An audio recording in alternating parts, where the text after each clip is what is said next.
Hi, my name is Jeff Sheridan. I have just purchased, or I should say exchanged out for the PX6. Before I really get too far into this, I want to give Frank Wazalowski and Esigma a ton of credit.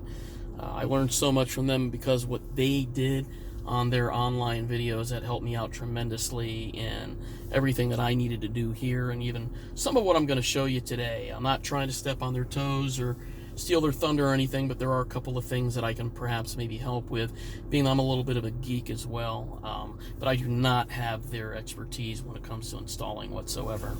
So I did have a PX3 and had problems with it immediately out of the box. It kept freezing, having to restart almost every other time. Phoenix radios, they were going to go ahead and exchange it, and I was trying to make it work, and I had to press harder on the glass to actually have it respond in any which way. And then one of the times it cracked. I was very surprised. It wasn't a hard hit or anything. It was just, and that was it. And they were very surprised about it. Anyway, they're going to exchange it out. In order to get this, while I still have the other unit, I did have to put 80% towards the other unit, and I'll be sending back the original that the PX3 the next day or two. I just kept all the same wires that were already hooked up. I originally did have this installed by Best Buy. Like I said, I do not have the expertise to do a clean installation, but to replace it I did, because all the wires were exactly the same. The big difference is this is running on Android 8.1 and it has double the RAM, and I did purchase the 64 ROM version. To me, memory makes a big deal. Now, I don't know if that was a problem with my PX3, but anyway, let's move on. The PX6, I've had it over the weekend. I'm extremely happy with it. It doesn't really freeze. It doesn't have the hang-ups. It's very responsive. As you'll see with the screen that I have here, that is not the out-of-the-box screen. As in Frank and Esigma will tell you, you can go ahead and actually download other themes and purchase other things, and I'll show you exactly what I did. I did what they did, so this isn't anything that's crazy out of here. Whoops, let me go back to the app list. I did Car Web Guru. I really so far like the theme, and you can install your own backgrounds with it and everything. It does come preloaded with its own backgrounds, but I actually used a particular one that I liked because that's just what I like. So there are limited on the vertical backgrounds with that, so I purchased one. It ends up being the one that I think Frank uses the most. I just happen to like it. We all use it a bit differently. So one of the things that is really cool with this, first I want to start out by you could change the logo and everything. And so this is for an Infiniti Q50. I have the base model.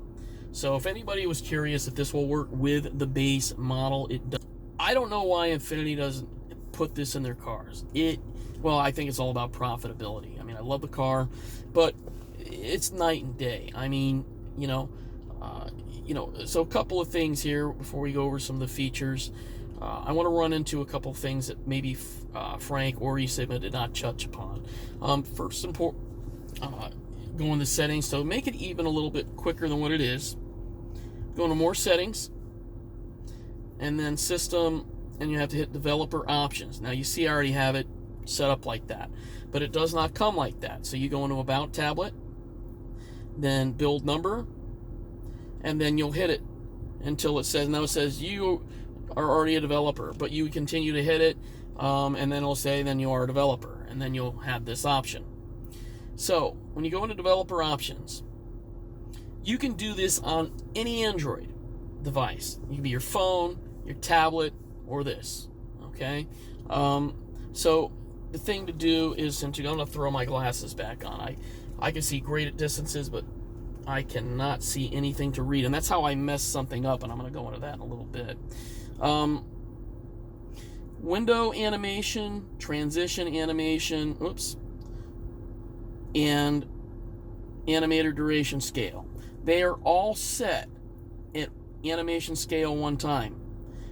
bring it down to a half a speed. Now, you don't really need to do it. This unit particularly is very snappy. The PX3 is not, so do it. Here's the thing. It still animates. It's just quicker. The animations take up a lot, it takes up a fair share amount of CPU power to do that. So, for me, I just like it being more snappy. Another thing that Esigma had mentioned was do the Force 4X MSAA. This does work, and it does make things more snappy, but I don't know if it causes more problems than it's worth. Another thing, when you restart the unit, okay, it doesn't save it most of the time.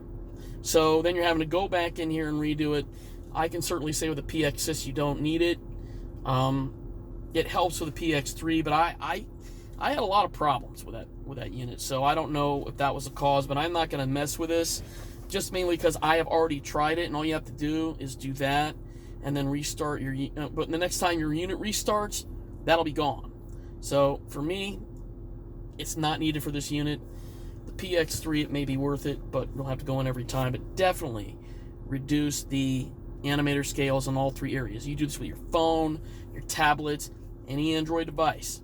Make it much more snappier. It's really nice. All right. The next thing, and this is how I messed up my unit. This is wonderful, by the way. When I first got the unit, like I told you, I actually did the install on this unit. All I had to do was just really take everything apart and connect the wires. They were already connected. I'm using the exact same ones that came with my PX3. They are the exact same wires. No need to swap them out that I am aware of. Of course, I'll double check with Phoenix because I want to do a right return on it. But I am literally handing them back my sealed bag. There is no need for me to take all that stuff apart when it's already hooked up the right way here. So, one of the things I was doing when I was trying to change this, these are different user interfaces. And not talking about that, but this. So what you do is you go into settings, system information, and then the hidden menu. You just hold your finger down, and then this comes up. It's 7890. Okay. All right. And it's going to be in this area here. Okay. Before, it used to be, see how it changes in Chinese? I'm assuming it's Chinese. Asian, I'll call it Asian. When you change that, it's going to change these to this. We're going to do restart right now, and I'll show you.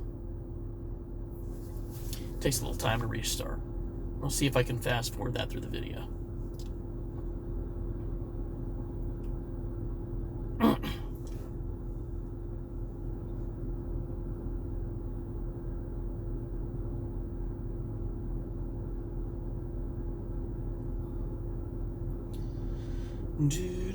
All right, there we go.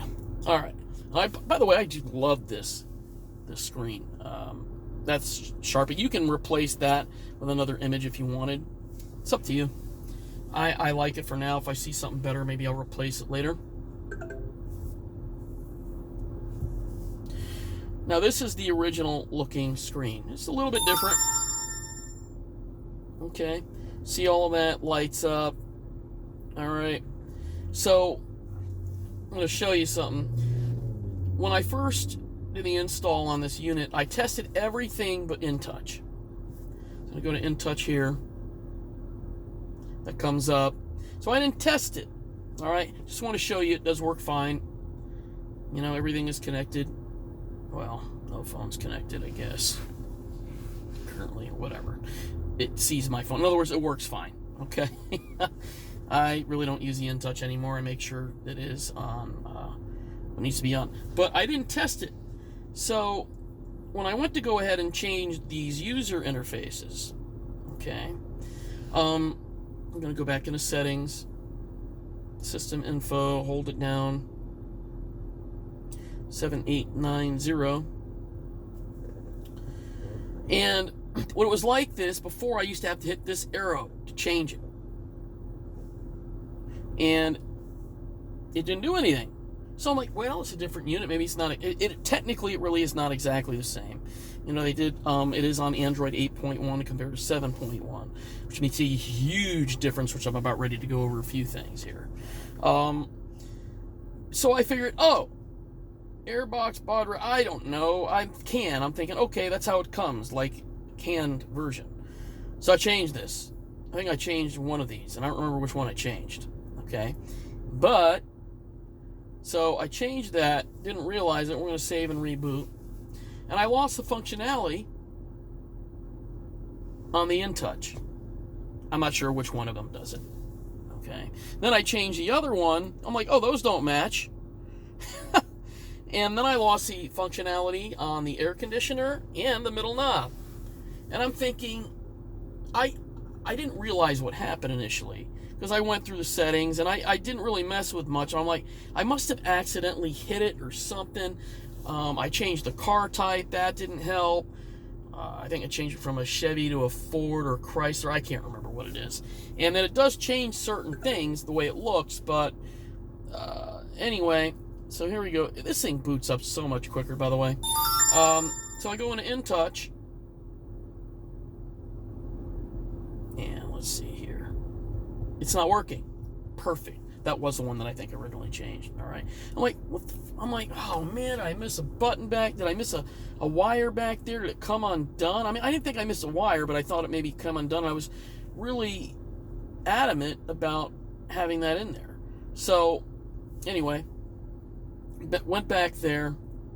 And, oh, that's right. Now I know why. Oh, I'm not going to turn my Bluetooth on the phone now. I don't want there to be any interruptions anyway. So I'm like, man. And I thought this still worked and everything. I'm going to take this out. So I thought this worked and everything. I was still able to control my radio, right? But this isn't working. Okay, I'm like, all right, what's going on? But I thought, like, let me get rid of this eventually. So we'll go into more of this. And anyway, so this is still working on the knob. I could change it. But no, this parts of it, like the volume would work, but the next track wasn't. I'm like, oh brother, what did I do? So anyway, that was a little lay your hands on me by Bon Jovi. Hope you don't mind. I am not trying to do any copywriting issues here. All right, so we're gonna get rid of that. And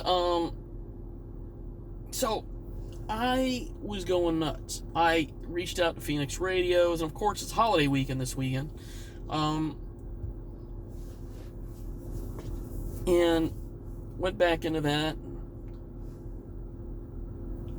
So we're gonna go into not more settings. Sorry about that. Settings, just the regular settings. System 7890. All right, so I'm gonna change all this stuff back. But what happened was this stuff was not working at all. So, little heads up. It all needs to be 38400. Okay, if you have an Infiniti Q50, if it is on anything else, that's what it needs to be on. Otherwise, headaches. Nothing but headaches. And I reached out to Phoenix, they didn't know. I tried taking a short video, but it was still too much on the megabyte ratio. I'm going to turn this back too. These were not changing on me, and anyway, that's why I messed with something I shouldn't have messed with. Another thing, there's some other things you could look in. I am not messing with this thing. Oh, I also mess with 8836. That'll mess you up too. Don't mess with that. Leave it on. If it weren't for Frank's video of going over the PX6 or one of the things that he had, I can't remember. Again, you'll see a couple links to him attached to this video. I was dissecting that what his settings were on, trying to figure out, because Phoenix couldn't figure it out. At least not with the staff they had on the weekend. So we're going to save and reboot that. So all of this stuff will even be grayed out. It is nuts. Don't mess with that setting at all. Because the tech guy you may get may not know how to change that.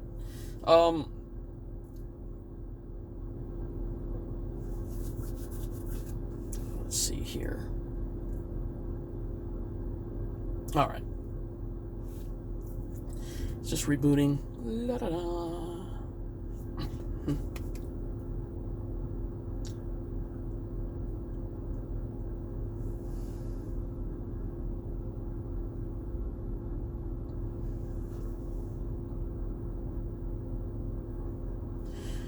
And just to show you, it's still turning on.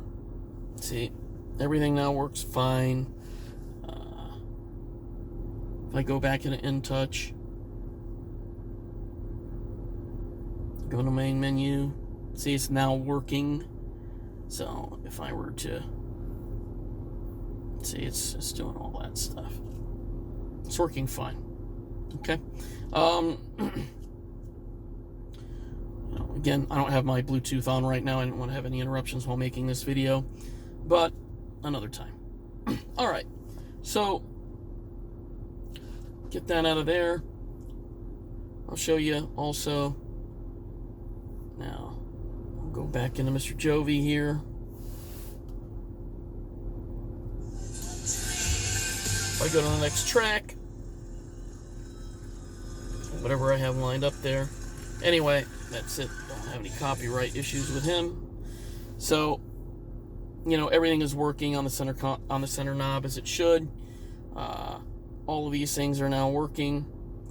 So make sure you never do that, or you will be shooting yourself in the foot. Okay. All right. That's it for this video. Again, hope those little tips did help. And my next video will go over the features.